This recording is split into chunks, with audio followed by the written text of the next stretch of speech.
طبعا الحمد لله على الفوز، الحمد لله على الثلاث نقاط، الحمد لله على استمرار صدارة الدوري للنادي الاهلي. لكن مشكلة النادي الاهلي لسه موجودة. النادي الاهلي عنده مشكلة كبيرة جدا في الخط الامامي، مشكلة كبيرة جدا في راس الحربة. النادي الاهلي لو عنده راس حربة هداف النهارده قدام انبي، النادي الاهلي كان كسب 4 و5 مرتاح. النادي الاهلي تقريبا اكتر فرقة في الدوري بتخلق فرص في المباريات، النادي الاهلي تقريبا كمان اكتر فرق بتضيع فرص كتير جدا في المباريات. النادي الاهلي النهارده جات له كمية فرص غريبة، وخصوصا لمحمد شريف، وخصوصا في الشوط الاول محتاجه بس تتعامل معاها بشكل كويس، لغايه ما جه حتى الو ديانج في الشوط الثاني قال لهم اركنوا بقى يا عم الحاج انت وهو، كل خط هجوم النادي الاهلي يركن كده ويقعد على جنب، الماتش سهل فيه مساحات ممكن نكسب كتير، محتاج بس حد ان هو يشغل دماغه. خد الكوره زي عنتر بن شداد، مفيش حد عارف يوقفه، مفيش حد عارف يعطله ولا حتى يشنكله. خد الكوره من نص الملعب في المساحات الكبيره اللي سايبها انبي، واخترق نص ملعبه واخترق خط دفاعه بالكامل، وجاب هدف مارادوني النهارده لالو ديانج، كسف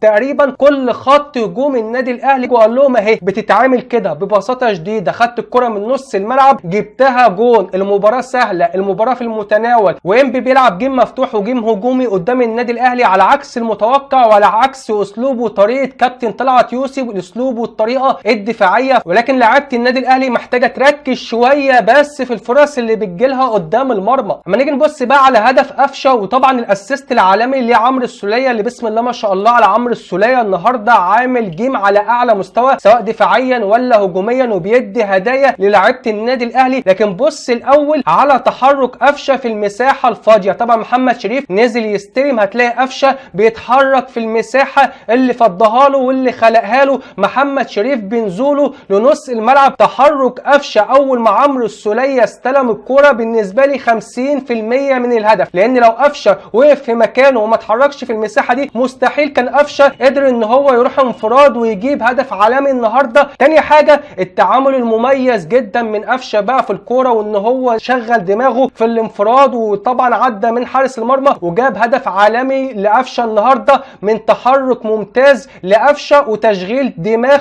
وتعامل ممتاز في الانفراد النهارده قدام انبي. سهله المباراه في المتناول، محتاجه بس تشغيل دماغ، محتاجه بس تركيز من لاعيبه النادي الاهلي وخصوصا في الخط الامامي. كان ممكن النادي الاهلي النهارده ببساطه يكسب 4 و5 مرتاح.